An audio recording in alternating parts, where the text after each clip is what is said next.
They typically form an inner layer placed below the much more costly matrix. 17.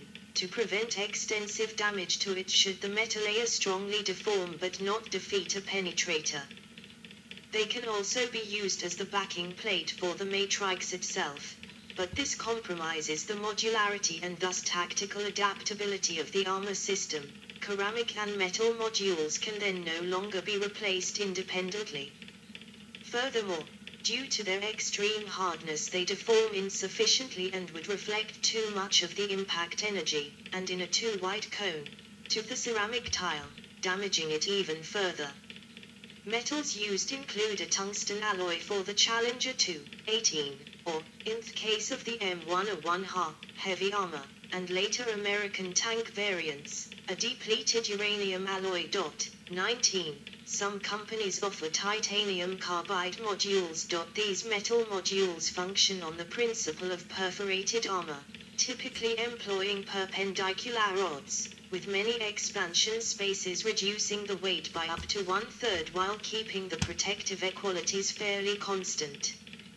The depleted uranium alloy of the M1 has been described as arranged in a type O farmer matrix. 20, and a single module as a stainless steel shell surrounding a layer, probably an inch or two thick, of depleted uranium, woven into a wire mesh blanket. 21. Such modules are also used by tanks not equipped with Chobham armor. The combination of a composite matrix and heavy metal modules is sometimes informally referred to as second-generation Chobham.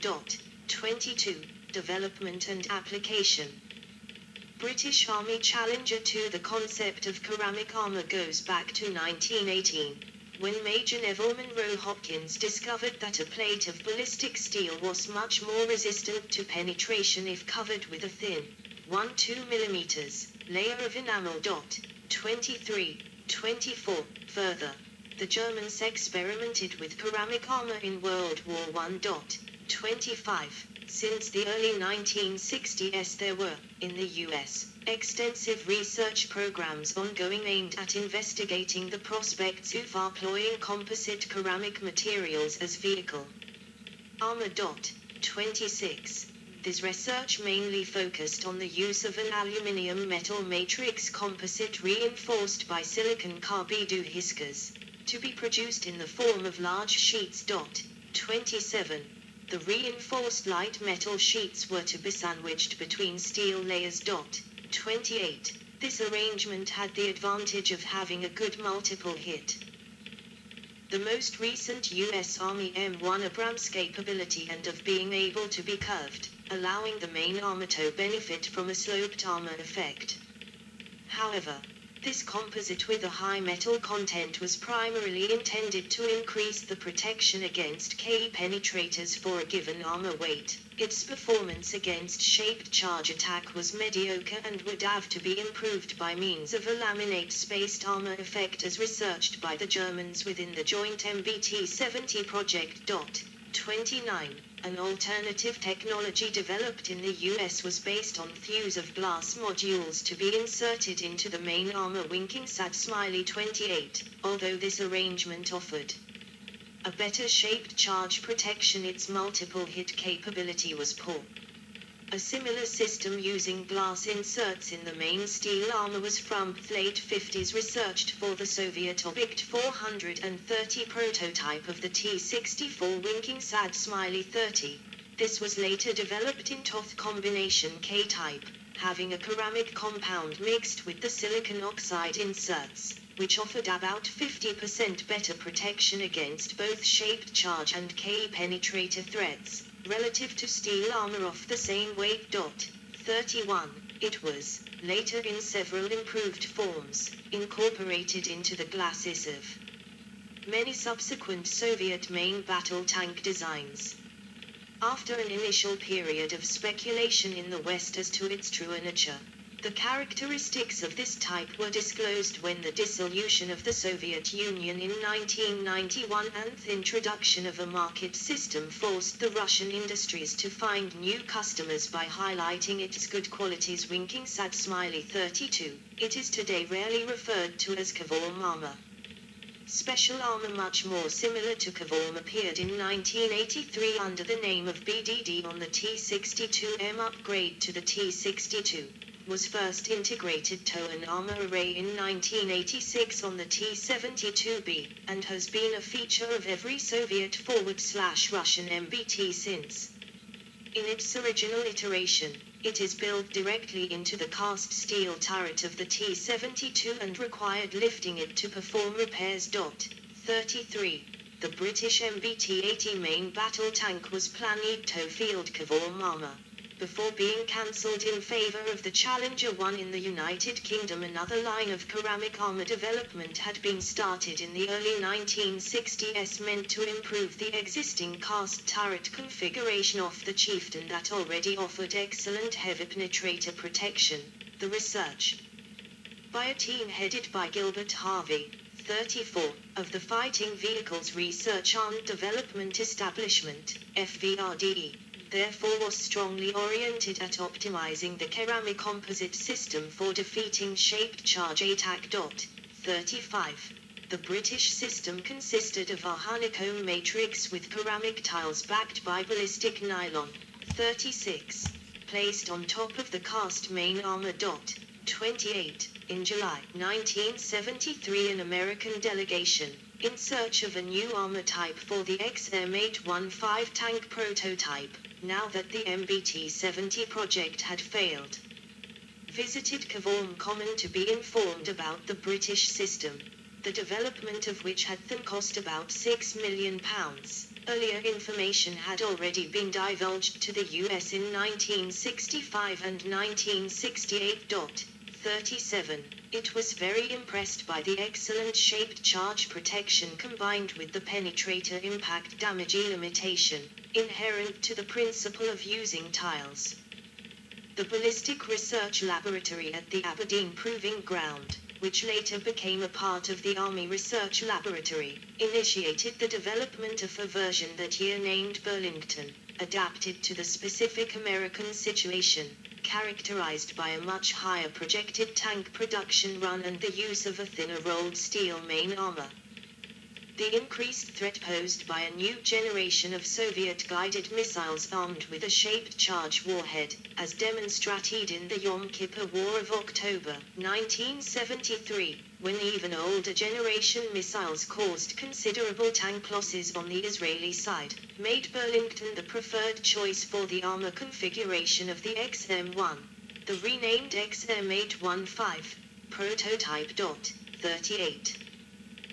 However, on the 11th of December 1974, a Memorandum of Understanding was signed between the Federal Republic of Germany and the US about the common future production of a main battle tank. This made any application of Chobham armor dependent on the eventual choice for a tank type. Earlier in 1974, the Americans had asked the Germans to redesign the existing Leopard 2 prototypes, considered by them too lightly armored, and had suggested adoption of Burlington for this purpose, of which type the Germans had already been informed in March 1970. The Germans, however, in response in 1974 initiated a new armor development program of their own. 39. Having already designed a system that in their opinion offered satisfactory protection against shaped charges, consisting of multiple laminate spaced armor with spaces filled with ceramic polystyrene foam. 40. As fitted to the Leopard 1A3, they put a clear emphasis on improving KE penetrator protection, reworking the system into a perforated metal module armor. A version with added Burlington was considered, including ceramic inserts in the various spaces, but rejected as it would push vehicle weight well over 60 metric tons, a weight then seen as prohibitive by both armies. 41. The U.S. Army in the summer of 1974 faced the choice between the German system and their own Burlington, a decision made more difficult because Burlington offered, relative to steel armor, now 8 advantage against KE penetrators. Sad smiley 42. The total armor system would have a RHA equivalency against them of about 350 mm, compared to about 700 mm against shaped charges. 43. No consensus developing. General Creighton Abrams himself decided the issue in favor of Burlington. 44. Eventually Army procured its own national tank design, the project of a common tank failing in 1976. In February 1978 the first tanks protected by Burlington left the factory when the first of 11 Pilot M1 tanks were delivered by Chrysler Corporation to the U.S. Army. Beside these state projects, private enterprise in the U.S. during the 1970s also developed ceramic armor tips, like the Norrock armor made by the Protective Products Division of the Norton Company, consisting of boron carbide sheets backed by resin-bonded glass cloth. 45. U.S. Marine Corps M101 on a live fire exercise in Iraq, 2003. It is a modern main battle tank that extensively uses Chobham armor in the United Kingdom. Application of Chobham armor was delayed by the failure of several advanced tank projects, first that of a joint German-British main battle tank, then the purely British MBT-80 program. A first directive to prepare Chobham armor technology for application in 1975 was already given in 1969. 46. It was determined by a study of a possible Chobham armor protected MiG that a completely new design using only Chobham armor for the most vulnerable front and side sectors, use without an underlying steel main armor, could be 10% lighter for the same level of protection against ammunition, but to limit costs it was decided to base the first design on the conventional Chieftain. The prototype, FV4211 or the aluminium Chieftain, was fitted with a welded aluminium add-on armor, in essence a box on the front hull and front and side turret to contain the ceramic modules, of which boxed 50 mm thick inner wall due to its relative softness could serve as their backing plate. The extra weight of the aluminium was limited to less than 2 tons and it was shown that it was not overly susceptible to cracking, as first feared. 47. 10 test vehicles were ordered but only the original one had been built when the project was cancelled in favor of the more advanced programs. 48. However, the Iranian government ordered 1,225 vehicles of an upgraded Chieftain type, the Shur-2, FV4030 forward/3, using the SAMI technology of adding Chobham armor to the main cast armor, bringing total weight to 62 metric tons. When this order was cancelled in February 1979 because of the Iranian Revolution, the British government, under pressure to modernize its tank fleet to maintain a qualitative superiority relative to the Soviet tank forces, decided to use the sudden surplus production capacity to procure a number of vehicles very close in design to the Shur-2, called the Challenger 1. On the 12th of April, 1983 the first British tank protected by Chobham armor was delivered to the Royal Hussars. In France from 1966 Guyot Industries performed experiments aimed at developing a light vehicle ceramic armor, in 1970 resulting in the Keralu system consisting of aluminium-backed alumina weldable to the vehicle, offering a 50% increase in weight efficiency against ballistic threats compared to steel plate. An improved version was later applied in helicopter seats. 49. The latest version of Chobham armor is used on the Challenger 2, called Dorchester armor, and, though the composition most probably differs, the M1 Abrams series of tanks, which according to official sources is currently protected by silicon carbide tiles. Given the publicly stated protection level for the earliest M1:350mm steel equivalents against armor-piercing finstabilized discarding sabot, APFSTs, kinetic energy, KE, penetrators, it seems to have been equipped with alumina tiles. Though it is often claimed to be otherwise, the original production model of the Leopard 2 did not use Chobham armor, 50. But a combined spaced armor and perforated armor configuration, cheaper in terms of procurement, maintenance and replacement than a ceramic armor system. For many modern tanks, South Italian air riot. It is yet unknown which type is used. There was a general trend in the 1980s away from a ceramic armor towards perforated armor. 51. But even many tanks from the 1970s like the Leopard 1 a 3 and a 4, the French AMX-32 and AMX-40 prototypes used the latter system. The Leclerc has an improved version. 51. Aerospace applications. The first ceramic plates found application in the aerospace sector. In 1965, the helicopter A-1 Huey was modified with hard-faced composite, HFC, around the seats of pilot and copilot, protecting them against small arms fire. The plates were in boron carbide, which, though very costly, due to its superior lightness has remained the material of choice for aerospace applications.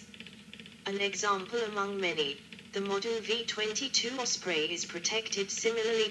52. See also. Case hardening. Good. So that was the Chobham Armour.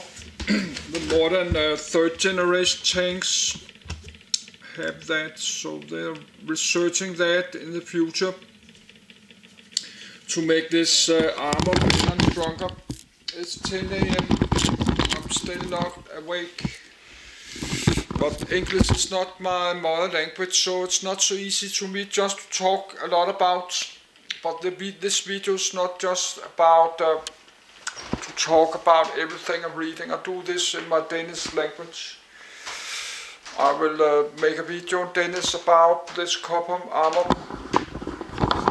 So now I'd like to stop the video.